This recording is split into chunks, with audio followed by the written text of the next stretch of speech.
The stars were quiet. Too quiet. In a galaxy filled with thousands of advanced civilizations, silence was not a natural thing. Ships traveled, messages bounced between planets, and trade routes glowed with energy, yet now, entire sectors had gone dark. No messages. No trade. No signals. The Galactic Council, a proud alliance of powerful species, noticed that every world once allied with humans had suddenly vanished from all communication. These were not small outposts or forgotten colonies. These were entire civilizations gone without a trace. When scout ships were sent, they didn't find war-torn cities or battle remains. They found something worse: complete silence. The planets were empty, turned to dust and glass, as if some ancient god had pressed a finger to the surface and wiped life away. There were no bodies, no signs of struggle, just cold and perfect destruction. The only thing left behind was a single line, burned deep into the ground in letters that glowed red with residual heat. "We warned you. Surrender or perish." No signature. No explanation. But everyone in the council understood exactly who left the message: humans. A species they had once called backward, emotional, and undisciplined. Years ago, the council had tried to control humanity. They put them under trade restrictions, took their planet's resources, and forced them into unfair agreements. When humans resisted, the council punished Earth harshly. A secret attack had destroyed Earth's main communication satellites and crippled its defenses. Humanity had cried out for help, but no one came, not even their closest allies. The council had hoped that this would teach them a lesson. Instead, it made them disappear. For over 10 years, not a single human ship had been seen. No colonies responded. Earth itself was considered lost. The council had believed humanity was broken, scattered, and maybe extinct. But now, this message had appeared not once, but on every destroyed planet once loyal to humans. It wasn't just a warning. It was a promise. Fear began to spread like a virus through the council chambers. The Arathi, a species of great thinkers, called an emergency session. The Varnax, proud warriors, demanded immediate action. The Zorathans, who had once traded heavily with Earth, fell into silence, unsure of what side they now stood on. Ambassador Thalex of the Rulon species stood before the gathering, his voice shaking as he spoke. "We underestimated them. We thought they were weak because they felt pain, because they cared. But that was our mistake. Humans remember betrayal." The council watched recordings from the ruined planets. The destruction was clean, advanced, and terrifying. Energy signatures didn't match any known weapons. Ships that passed near the dead zones reported strange malfunctions, as if space itself was rejecting them. Nothing made sense, except the fear that humans were behind it. Quiet whispers grew into panicked debates. How did they survive? Where did they get this power? Why are they doing this now? But there were no answers. And then, without warning, another signal appeared. It wasn't a message to a single world. It was a galaxy-wide transmission. Every screen, every holo device, every ship interface flickered, went black, and then displayed a shadowed figure in a dark uniform. His face was partially hidden, but his voice was cold and clear. "You forgot us," he said. "You watched us fall. You turned away as our people cried for help. Now we remind you, the galaxy had its chance. It failed. This is your only warning. Surrender or perish." The image faded, leaving only a symbol behind an old Earth insignia, redesigned, now showing a burning planet behind a steel sword. The council was left in silence. Panic grew stronger. Some believed it was a bluff. Others argued that this was the beginning of the end. A few remembered how humans used to fight, not with numbers, but with determination and unpredictability. They were survivors. Always had been. And now, they become something more. Something dangerous. Scouts were sent again, deeper this time, towards sectors that had been marked dead. Only one returned, heavily damaged and barely functional. The pilot, an insectoid creature known for his calm mind, had gone mad. He screamed of shadows moving in space, of human ships appearing out of nowhere, silent and black like the void. "They're not like before," he cried. "They're different. Faster.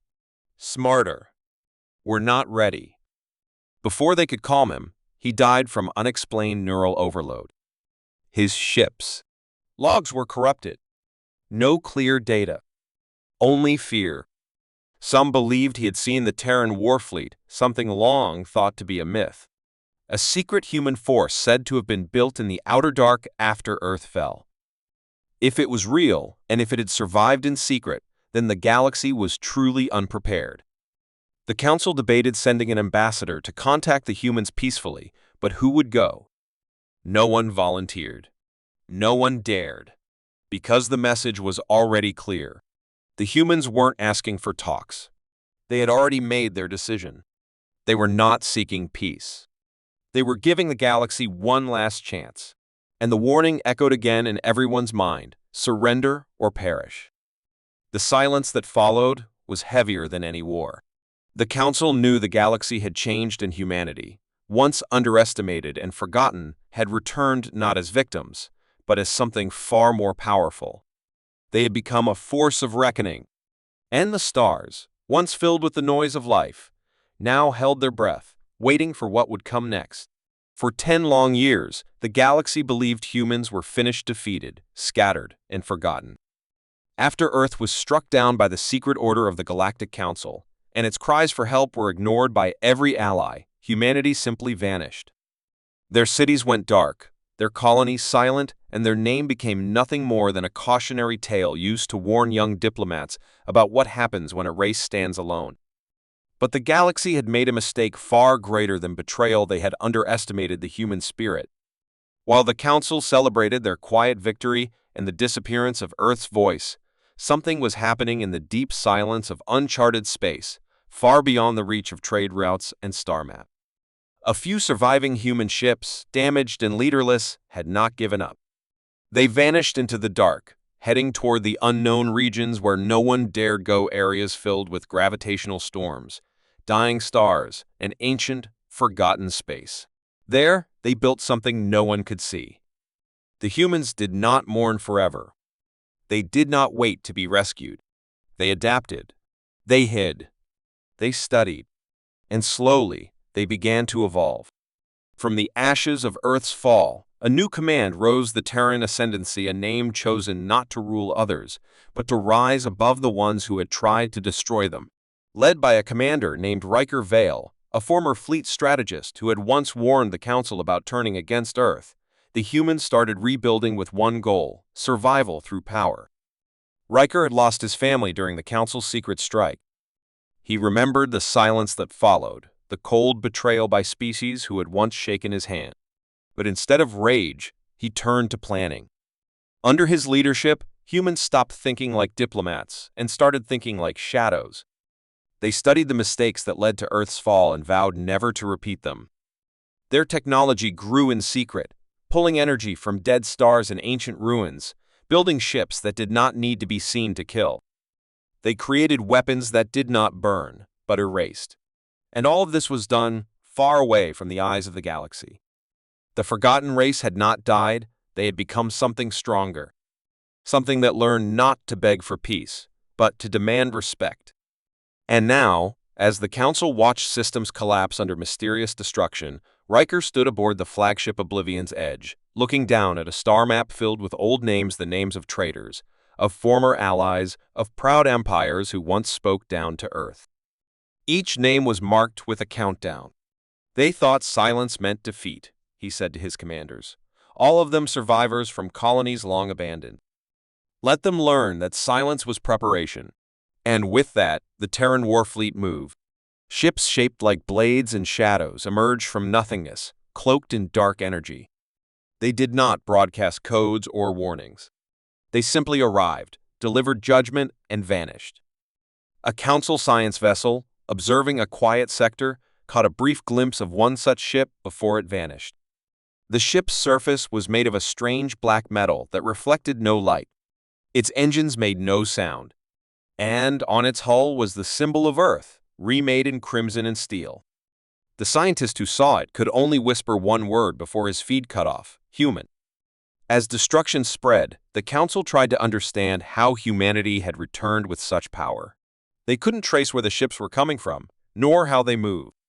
Fleets sent to investigate returned with nothing but confusion, if they returned at all. Strange energy pulses, scrambled sensors, and time seemed to shift near human activity. Even the Council's most powerful psychic species reported disturbing visions when they attempted to scan the Terran mind's visions of endless blackness and cold vengeance. The message from Riker Vale that followed was not one of diplomacy. His face appeared in every major system, stern and unshaken. Behind him stood rows of silent Terran soldiers, their armor smooth and faceless. "We asked for peace. You gave us silence. We reached for unity. You gave us exile. Now we offer truth. This galaxy will remember us not as victims, but as judgment. Surrender or perish. There will be no second warning." The speech lasted only 30 seconds, but its effect was massive. Dozens of smaller civilizations immediately surrendered, offering data, resources, and apologies. Others sent envoys to beg for forgiveness. But Riker did not reply. He wanted the galaxy to understand that this was not revenge, it was transformation. Humanity had become what the galaxy had forced them to be, an unstoppable force built in darkness. The rise of the Forgotten Race was not just about power, it was about memory. Earth was being rebuilt, not as it once was, but as a new kind of capital. The surface of the dead planet, once a symbol of betrayal and ruin, was being layered with orbital defense rings, giant solar collectors, and underground cities capable of surviving even a supernova. The humans had returned not to take back what was stolen, but to ensure that no one would ever think to steal from them again. The Terran fleet did not destroy without reason, they chose targets carefully. Only those who had voted for Earth's punishment, or those who profited from its pain, were marked. The others were simply warned once and then left alone. It was not chaos, it was order, enforced by fear and precision. And through all of this, Riker did not blink. He had seen what weakness brought. He had lived through the loss of everything. And now he led not out of hate, but out of purpose. He believed the galaxy needed a reminder of balance. And humanity, shaped by betrayal and reborn in the dark, was now the force that would bring it. As more systems fell silent and more messages went unanswered, the rest of the galaxy began to understand what had truly risen. The Forgotten Race had not died. They had become legend. The Great Hall of the Galactic Council had never felt so tense. For centuries, the chamber had echoed with prideful speeches, peaceful agreements, and arrogant decisions made by the galaxy's oldest and most powerful species. But now, fear sat like a heavy shadow on every seat. The massive room, carved into the core of a hollowed-out asteroid, was filled with holographic displays showing destroyed outposts, missing fleets, and systems where communication had suddenly gone dead. The cause was no longer a mystery. Humans had returned, and they were no longer begging for alliances or peace.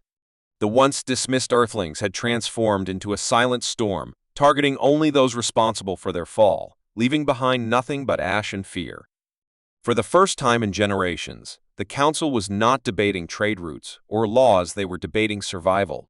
High Chancellor Viekra of the Valari Dominion, whose race had once voted in favor of Earth's isolation, stood at the center, her calm voice now shaken. "We must understand what we're facing," she said, pointing to the latest recording footage of a Council fleet reduced to drifting debris within minutes, destroyed by ships that never revealed themselves. The room went quiet as the hologram played on, showing the flash of unknown weapons and the silent flicker of black ships vanishing into nothingness.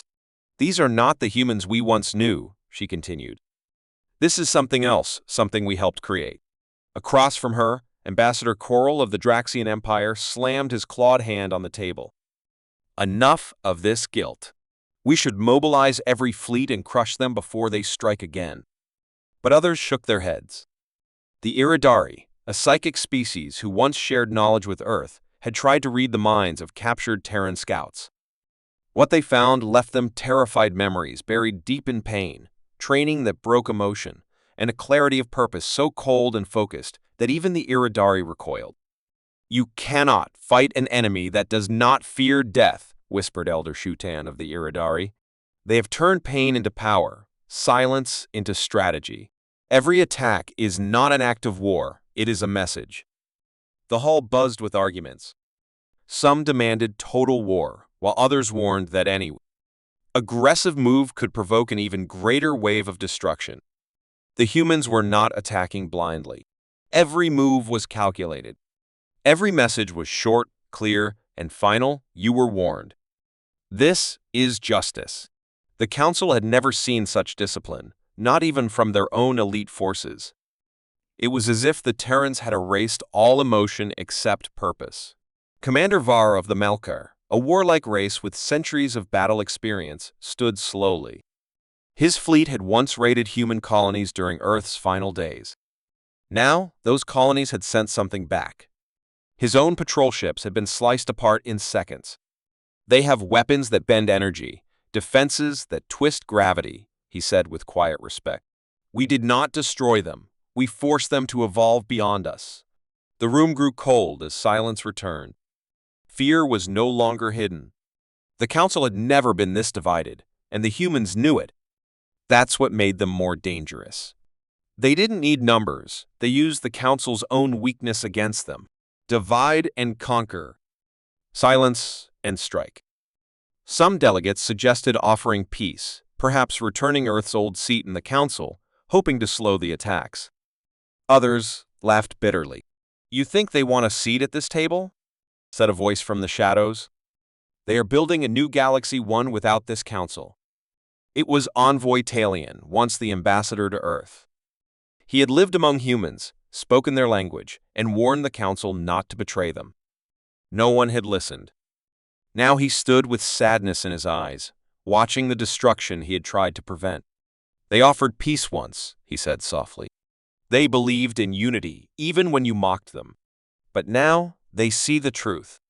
They're not here to rejoin us. They're here to replace us." The room went silent again, but this time, not from fear this time, it was realization. The Council had not just lost Earth, they had created their own enemy. An enemy that learned from pain, that waited in silence, and that struck without mercy. The debate shifted. No longer was the question about survival. Now it was about choice. Surrender and be spared. Or resist and be removed. Messages from the Terran ascendancy were spreading across outer systems. Some small civilizations were already switching allegiance, sending their loyalty to Earth's new banner. The humans had offered them protection, order, and justice, something the Council had failed to deliver. For many, it wasn't hard to choose. The galaxy was changing, and the Council was falling apart. The great debate ended not with a vote, but with silence. Each delegate returned to their ships with the same question in their minds: what happens when the forgotten race becomes the dominant one?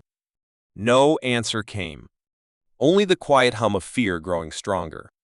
The skies across the galaxy had always been filled with light stars, ships, stations, and satellites blinking like jewels scattered across a velvet sheet. But on that day, without warning, everything changed. It began in the outer rings, where trading ships vanished from scanners and communication towers, stopped sending signals. At first, the Galactic Council thought it was a natural disturbance, maybe a wave of cosmic interference or a magnetic storm from a nearby dying star. But then entire sectors went quiet, and thousands of worlds lost contact with their fleets. No alarms, no warnings, no battles, just silence and darkness. In the capital world of Velos Prime, where towers touched the clouds and the sky shimmered with passing ships, people looked up and froze. The bright streaks of traffic had disappeared. The stars, once visible even in the day through atmospheric filters, were gone. The sun itself dimmed, not blocked by clouds or eclipsed by moons, but by something larger, something artificial. As panic spread, military forces scrambled to react, but their systems failed. Power grids shut down one by one, and the defensive satellites that circled the planet like loyal guardians blinked out. Every screen, every signal, every piece of technology linked to the stars above simply died. People poured into the streets, staring upward in silence as the sky turned pitch black. No sound came from above, but everyone could feel it like something massive and cold was watching. At the heart of the planet's military command, General Corrin stood frozen before a darkened monitor, listening to reports that made no sense. Fleets had vanished. Communications were dead. Even their emergency backup systems, hidden deep underground, were unresponsive. "It's not a weapon," one technician whispered, voice trembling. "It's not a virus. It's them." The word hung in the air like a curse. Humans, the forgotten race. The survivors, the ones who were exiled, betrayed, and left for dead by the very council, now sitting helpless in fear. For years, they had disappeared from known space, vanishing like ghosts. Now, without firing a single shot, they had taken control of the sky. What remained of the council's fleet had already begun to retreat or surrender, not because of a direct attack, but because of what they saw before their systems went black ships moving without heat signatures, silent engines that left no trails, weapons that glowed but never fired, and still brought destruction. And above Velos Prime, as the final layer of orbital defenses fell, a shape appeared so large it blocked out the stars. A single ship, silent and dark, drifted into view. It had no markings, no lights, no signs of life, but everyone knew who it belonged to. It hovered for hours, not moving, not responding. Then, a single message flashed across every still-working screen on the planet. You were warned. There was no voice, no name, no demand. Just a sentence. It echoed in every building, every command center, every broken console. The planet's leaders gathered in fear, some calling for surrender, others for negotiation, and a few still too proud to speak. But none had an answer. Because this was not war, it was judgment. The day the skies went dark was not just a moment of silence, it was a moment of truth. The galaxy had long believed the humans were finished, scattered, broken by betrayal. But they had not died. They had evolved, hidden from the stars, building weapons in secret, reshaping themselves into something more than just survivors. They had become shadows with purpose. They had not come for conquest. They had come for justice. Every world that had once supported Earth's destruction now found its skies turning black, one by one.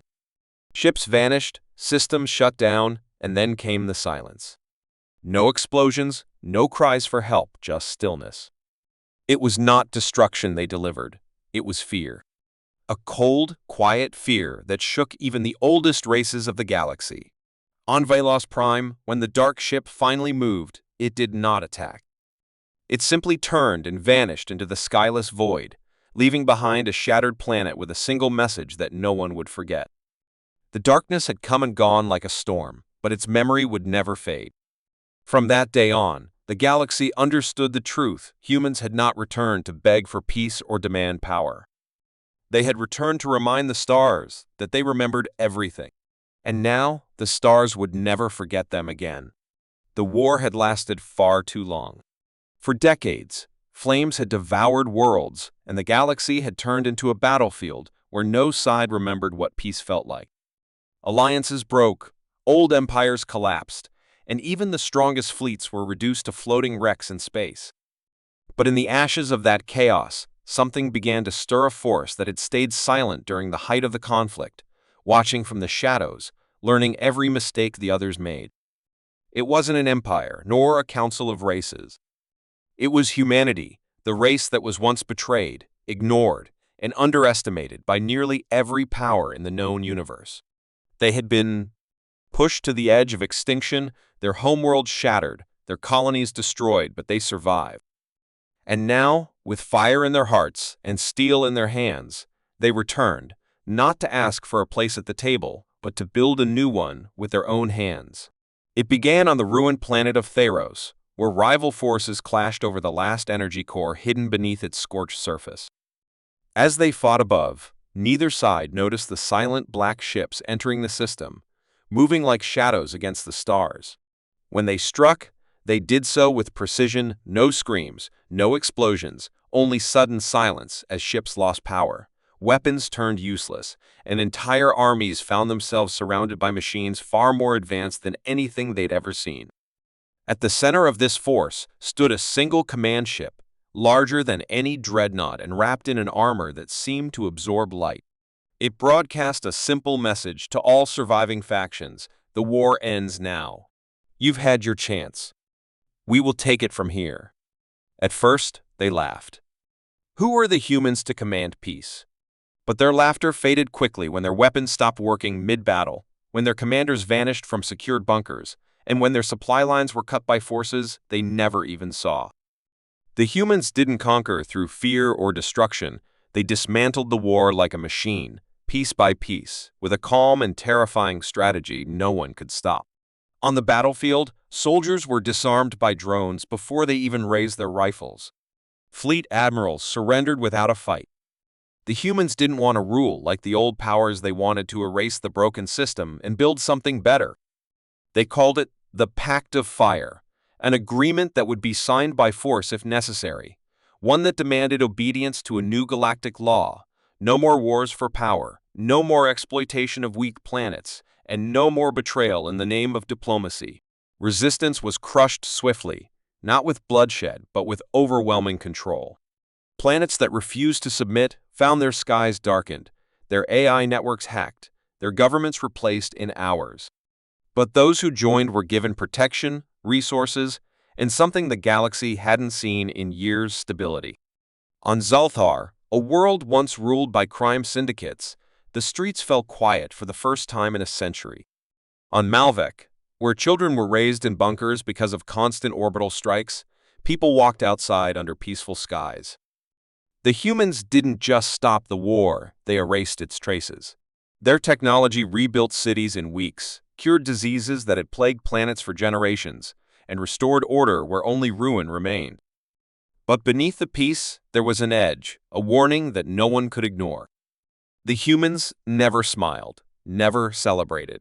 They spoke with the weight of those who had lost too much, who had crawled out of the ashes with one mission: never again. In the Galactic Council ruins, the last surviving leaders of the Old Order were gathered not as guests but as prisoners. They were shown the burned remains of Earth, the scars left behind when the Council abandoned humanity during the first invasion. Then they were told, calmly and without emotion, that their time was over. They could either help shape the new order or be erased like the warlords before them. Most agreed, some out of guilt, others out of fear. But all understood one thing: the galaxy now belonged to those who had suffered most and survived. Human representatives never wore crowns or robes.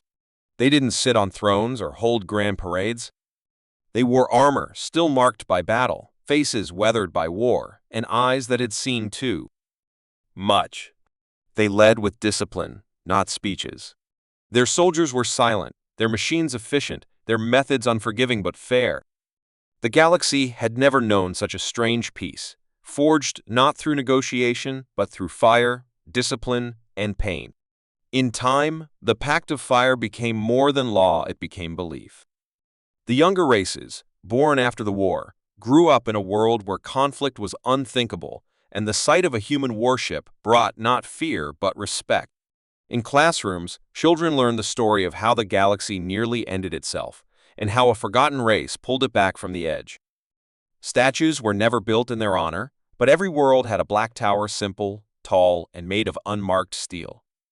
These towers stood as a quiet reminder: peace was not a gift, it was earned in blood.